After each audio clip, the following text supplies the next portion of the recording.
Gracias, Damián, gracias por la convocatoria. Buenos días a todos.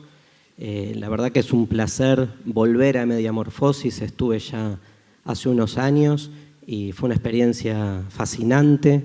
Tuve la suerte de ir a San Pablo también con el equipo y poder de algún modo intercambiar experiencias viendo que más allá de las particularidades de cada región hay una intención común, hay un dispositivo común, ¿no?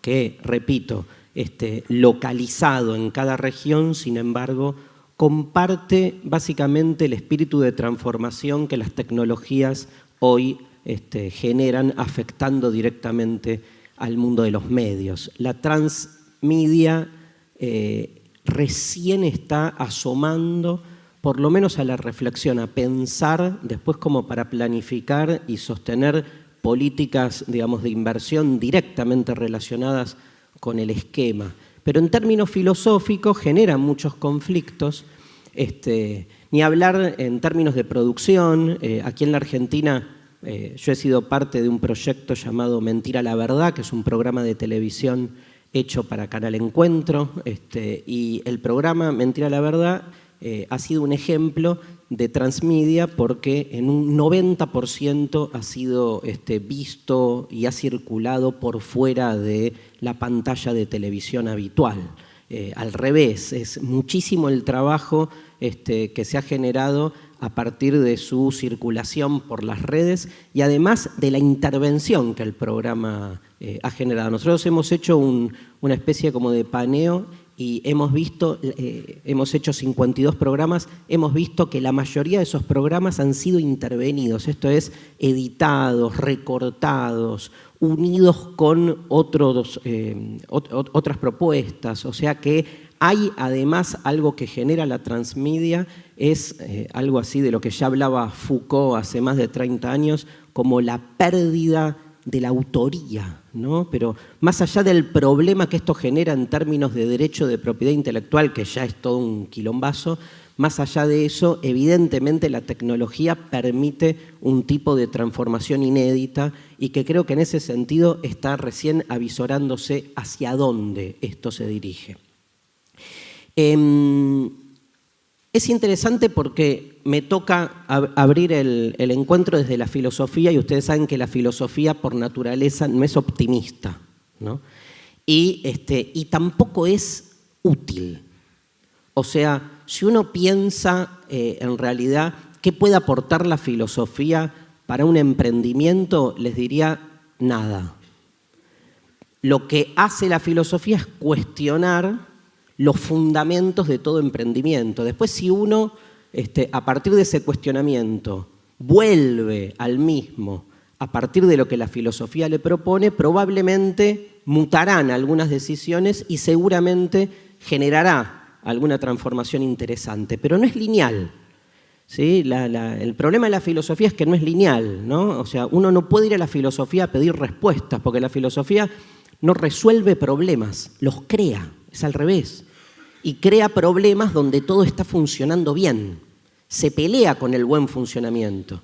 Pero no es que se pelea desde un lugar así tipo hippie apocalíptico, que es tipo todo mal, sino que se pelea básicamente tratando de evidenciar los dispositivos ocultos. Y no ocultos desde una paranoia conspirativista de que hay alguien que oculta y siembra bombas que en algún momento explotarán, sino lo invisibilizado, entendiendo que de algún modo si hay luz hay sombra, ¿no? Y cada vez que se esclarece o se ilumina una zona, está buenísimo ver también los contornos de esa iluminación.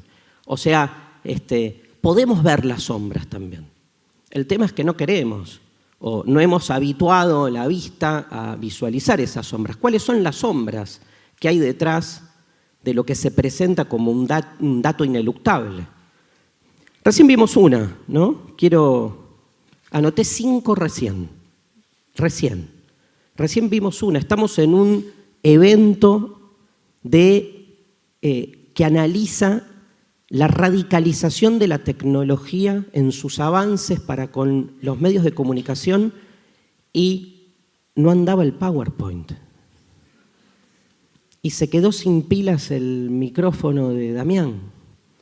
O sea, digamos, elementos que hacen no al paradigma hipertech, al paradigma paleolítico, si quieren, de la mecánica tecnológica, que es que no anda un PowerPoint. Más allá de qué pasó, digo, es interesante la paradoja, ¿no? Porque uno, si no, no ve la sombra, se queda con las luces. Vamos con todo, pero seguramente en la revolución tecnológica que emprendamos en el proyecto que sea, no va a andar un micrófono, ¿sí? O no va a andar un programa de diseño, algo va a pasar, pero porque también somos eso. Digo, lo que la filosofía todo el tiempo propone, desde su, comillas, inutilidad, no es mostrarse como una disciplina que no sirva para nada, es mostrar que los seres humanos, así como somos de productivistas, somos también improductivos. Y que hay zonas de la existencia que oscilan desde su inutilidad con la utilidad imperante. Hay que abrirse a esas zonas, porque nutren también, desde otro lugar, reconciliarse contra nuestra faceta también improductiva. Algo que yo creo que las tecnologías están de algún modo generando también el espacio para que esto suceda. Segunda, les cuento la segunda que anoté rápidamente. Ayer me sacaron 2 muelas. ¿Sí? Me hicieron la panorámica, las radiografías, toda la tecnología en juego. El final de la extracción de las muelas fue un martillo. Yo estaba con la boca abierta y el odontólogo hacía tú. O sea, eso es paleolítico de verdad. Yo juro que las muelas se sacaban así hace 3.000, hace paleolítico más, 20.000 años. Y yo lo miraba y le decía, pero no hay una no, está ahí encastrada, ¿no? Tercero, bueno, el reclamo de los investigadores del CONICET, ¿no? Otra paradoja. Estamos en el Centro Cultural de la Ciencia, estamos en pleno, en un evento que de algún modo apuesta, incluso el Ministerio de Ciencia, el Ministerio de Cultura, el Estado apoya un evento y sin embargo al mismo tiempo el Estado tiene un conflicto interior fundamental porque hay una decisión política de desfinanciar el trabajo de investigación científico público. Eso es una paradoja. O sea, lo que no se puede es invisibilizarla, después se puede tomar partido. Por suerte se toma partido. Bueno, hay un caso que está en las tapas de los diarios hace poco en realidad, pero que lleva ya 49 días, que es el caso Santiago Maldonado, ¿no? ¿Ustedes no piensan que es increíble que la tecnología con su desarrollo, ¿no? Se supone que hay tanta tecnología en juego en un ministerio de seguridad, en la gendarmería, no se sepa dónde está una persona? O sea, paradoja. Ahora vamos a hablar sobre la posverdad, pero en principio uno supone que tanto avance tecnológico debe como mínimo dar una respuesta. Después esa respuesta se la tapa, se la negocia, se la, lo que quieran, se la posverdadea, lo que sea. Pero no deja de ser increíble ese contraste. Y el último contraste, no sé si a ustedes les pasó lo mismo que a mí, pero viniendo por Godoy Cruz, en las escalinatas de la derecha de este edificio habían 3 personas durmiendo en situación de calle. O sea, en el Centro Cultural de la Ciencia y en el marco de un evento del desarrollo científico-tecnológico de los avances de la bla, bla, bla. Sin embargo, hay 3 personas en situación de calle que encuentran en esta inversión que ha hecho el Estado de este edificio, por suerte, un techo. Bueno, no. Evidentemente hay otra paradoja. Pongamos en juego las paradojas, porque lo hacemos poco y no hay que hacerlo todo el tiempo. El problema de la filosofía es ese, ¿no? Si uno está 24 horas visualizando las paradojas, no da un paso. Ahora, si uno Durante 24 horas no visualiza una paradoja, tampoco da un paso. Se lo dan por uno, que es distinto, o es lo mismo, ¿no? En un caso no caminamos, en otro caso nos caminan.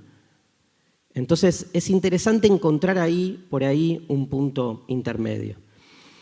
Hay una película que tiene más de 15, 20 años, que en un momento tiene este diálogo, no sé si lo reconocen.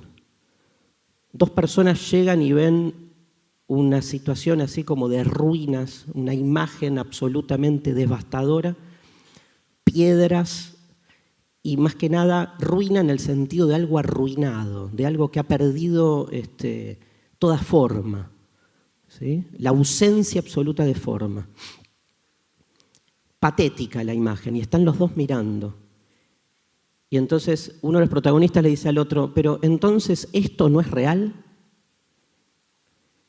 Y su compañero le contesta, ¿qué es lo real? ¿De qué modo definirías real? Si te refieres a lo que puedes sentir, a lo que puedes oler, a lo que puedes saborear y ver, entonces el término real son señales eléctricas interpretadas por tu cerebro. Este es el mundo que tú conoces. El mundo tal como era a finales del siglo XX. Ahora solo existe como parte de una simulación interactiva neural que llamamos Matrix. Has vivido en un mundo imaginario. Has vivido en un mundo imaginario. No es que vas a vivir en un mundo imaginario. Has vivido en un mundo imaginario, Neo. Este es el mundo como es en la actualidad. Y le tira una frase tremenda. Bienvenidos al desierto de lo real, le dice. Bienvenidos al desierto de lo real. Solo tenemos algunos fragmentos de información, pero lo que sabemos seguro es que en un momento determinado, a principios del siglo XXI, toda la humanidad estaba unida en su entusiasmo. Profético, ¿no? Por la palabra entusiasmo que está tan de boga. Hoy aparece ya en Matrix, oracular de nuestros tiempos. Es interesante pensar qué es lo real, como una película. ¿Vieron que las películas futuristas que más nos interpelan son las que siempre se hicieron hace 10 o 20 años? Es interesante, a mí me pasa. O sea, las películas de ahora que interpelan el futuro es como que no entendés. ¿Sí? Ahora, las de hace 15, 20 años es como que ya pasó, ¿no? Recuerden que Hegel dice que la filosofía siempre llega tarde, o sea, lleva un tiempo acomodarse a las transformaciones materiales, ¿no? Y es una película que uno la puede ver medio naif, si quiere ya. Matrix 1 me parece naif, la 2 no. La 2 es tremenda, el momento en que el arquitecto le explica a Neo que él también es una creación del poder y que es fundamental para comprender por dónde pasa hoy la relación entre poder y resistencia, ¿no?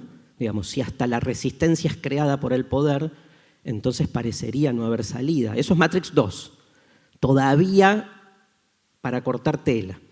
Pero digo, una película emblemática que plantea el conflicto entre lo real y lo aparente. Evidentemente, Matrix plantea una dicotomía, que en este caso tambalea, porque lo que está diciendo Morfeo, ¿sí? Que saben que es en griego forma, o sea que es de algún modo el que da formas, es que lo real es un desierto. O sea, uno rápidamente dice que lo real no es nada, porque asocia rápidamente la idea de desierto a la idea de ausencia. Claro, en una lógica inmediata diríamos, lo real no es, porque en el desierto no hay nada, lo único que hay son las construcciones de sentido que hacemos sobre lo real. Ahora, este esquema primario, dicotómico, de una realidad que no existe y de una construcción de sentido que hacemos para dotar a esa ausencia de entidad, tiene añares. No es que se lo debemos a la tecnología contemporánea. Podríamos decir que la virtualidad materializa un esquema histórico ancestral. La literatura también lo hacía. Y también despertaba zonas de construcción de sentido. En ese punto, la cultura literaria y la cultura virtual comparten esa relación, ¿sí?, de confrontación con una realidad ausente.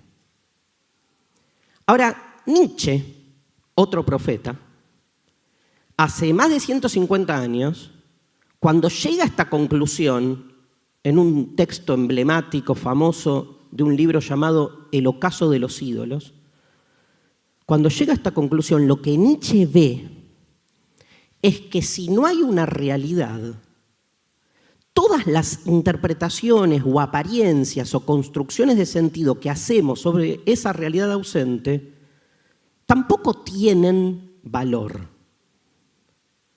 Nietzsche plantea, si lo opuesto a la realidad o a la verdad, tomémosla por ahora como sinónimos, es la apariencia. El problema es que si la verdad ha muerto o la realidad no existe, entonces la apariencia es apariencia ¿de qué?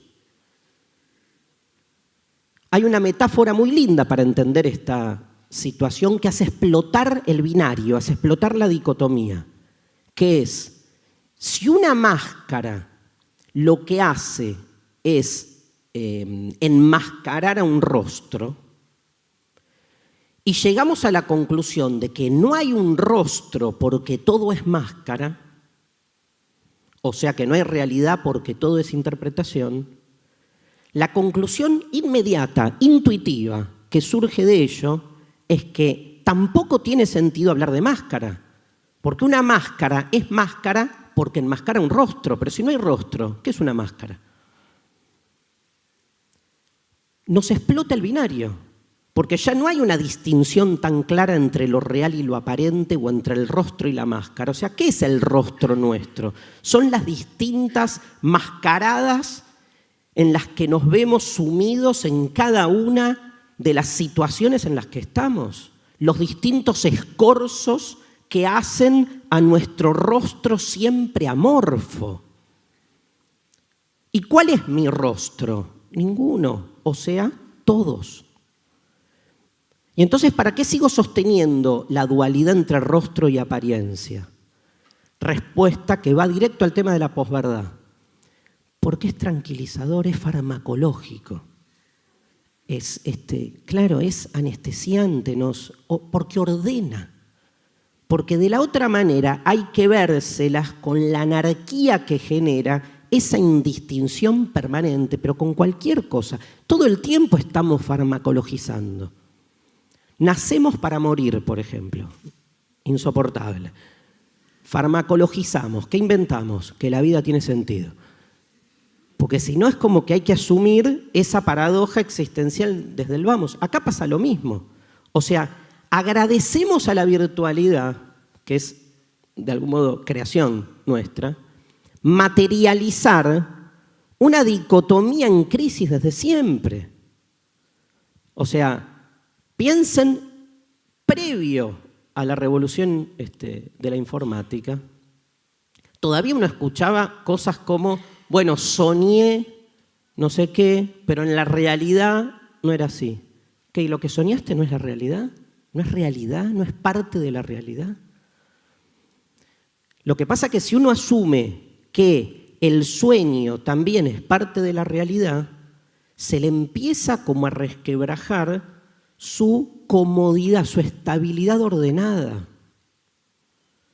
Lamento decirles que el sueño también es parte de la realidad y lamento decirles que todo el tiempo estamos invisibilizando nuestras zonas oníricas.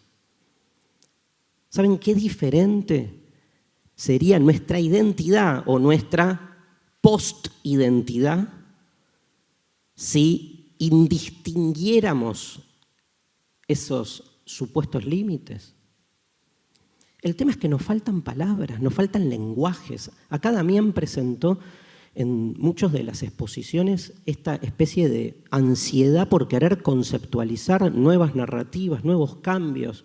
El problema es que la realidad avanza más rápido. Esto es Marx puro, ¿eh? Las transformaciones materiales siempre van primero y después las instituciones hacen lo posible, ¿sí?, para apearse, para poder agarrar el cambio que se la lleva puesta. Tratan de detenerlo, pero no pueden, después se acomodan y después asumen la vanguardia. Pero siempre la materialidad va primero, ¿sí? Y nuestra conciencia obviamente tarda porque la conciencia es más conservadora, busca esa tranquilidad de la que hablamos en algún punto. Ahora, nos faltan palabras. ¿Por qué se habla de posverdad? Porque la diferencia entre la verdad y la mentira está, pero tan evidentemente puesta en crisis, que habría que asumir que ya no tiene sentido utilizar esos dos términos de manera dicotómica, de manera taxativa. ¿Y cómo hablo? ¿Qué digo de mis afirmaciones? ¿Que son verdades un poco? Porque tendría que decir eso, no, son verdades relativas. Verdades relativas es una pavada, porque la idea de verdad, si algo tiene, es que no es relativa. O sea, decir verdad relativa es asumir que hay una palabra que ya no me significa, la debilito con el adjetivo relativa, pero en realidad lo que estoy diciendo es que ya no tiene sentido la idea de verdad. Entonces, ¿para qué la uso? ¿Para qué digo verdad relativa si no hay verdad en el sentido absoluto de la verdad? ¿Por qué no puedo moverme del lenguaje? ¿No? Este es el gran problema de la filosofía del siglo XX. ¿Cómo salir de la metafísica?, decía Heidegger. ¿Cómo salir de ese ordenamiento desde el cual visualizamos la realidad cuando la realidad ya está mutando? Está mutando porque es un desierto que arrasa. Paréntesis, me olvidé algo del desierto en el apuro. No hay nada en el desierto. Hay que poner la lupa, ¿eh? Porque lo que hay en el desierto lo hay con más haber de lo que uno supone. Porque esa vidita que uno encuentra en el desierto tiene una resistencia que no la tiene en ningún otro lado. Es un tema de nuevo de agudizar la mirada. ¿Qué nos dice el desierto de lo real? Es más, ¿es necesariamente destructivo el desierto? Saben que Heidegger trabaja el tema del desierto y distingue desertificación de destrucción. Heidegger dice, destruir algo es un bajón, pero da la opción de volver a construir. En cambio, desertificar algo es directamente no solo destruir, sino imposibilitar que vuelva a haber un renacimiento. Tremenda imagen, ¿no? Y Nietzsche, en realidad, frente a esto, y de manera es anterior Nietzsche, pero es como que le contesta a Heidegger, porque uno lee y hace lo que quiere con las lecturas, ¿no?, las recorta y las ordena. Pero Nietzsche, ¿qué le dice a Heidegger? Le dice, no, pará, el desierto. Piensen que, miren a dónde me voy, hasta cuando Jesús tiene que encontrarse a sí mismo, ¿a dónde va? ¿A un shopping? Va al desierto. Y en el desierto no solo está lleno, está todo.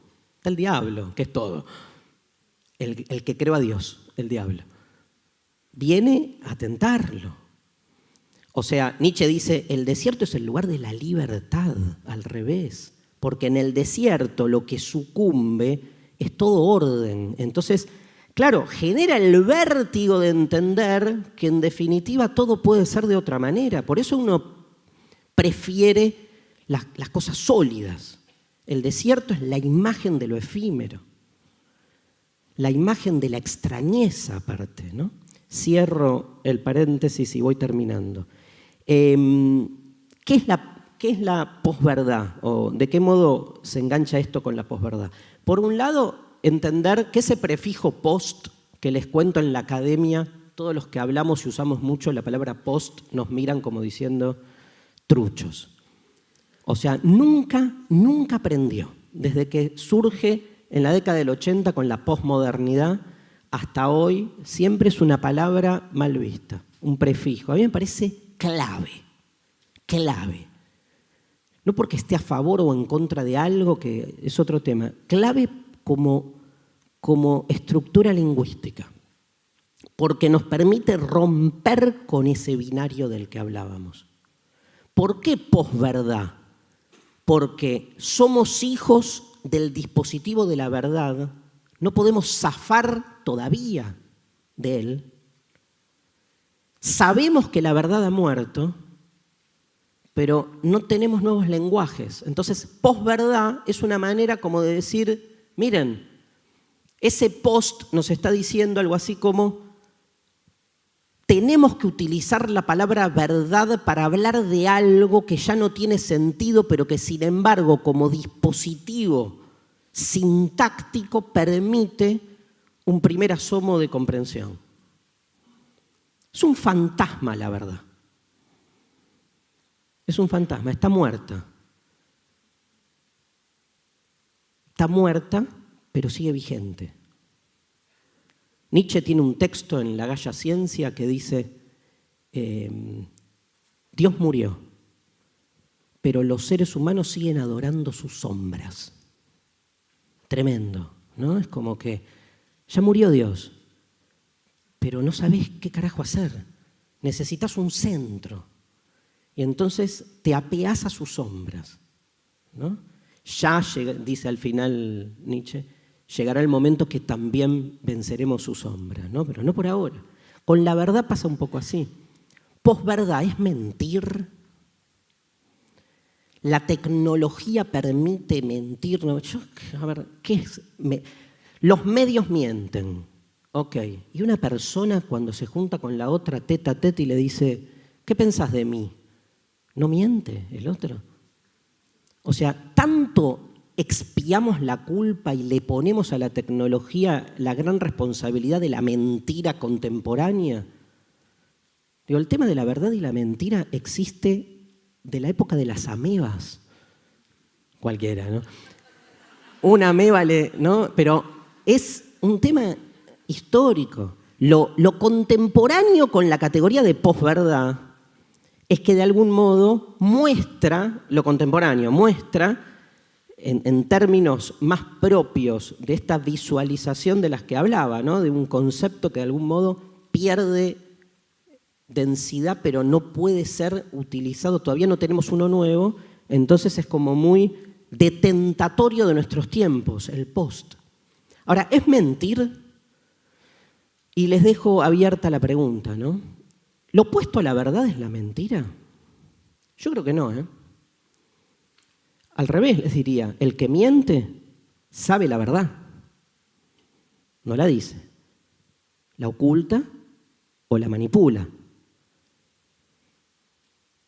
Ahora, lo opuesto a la verdad es la falsedad.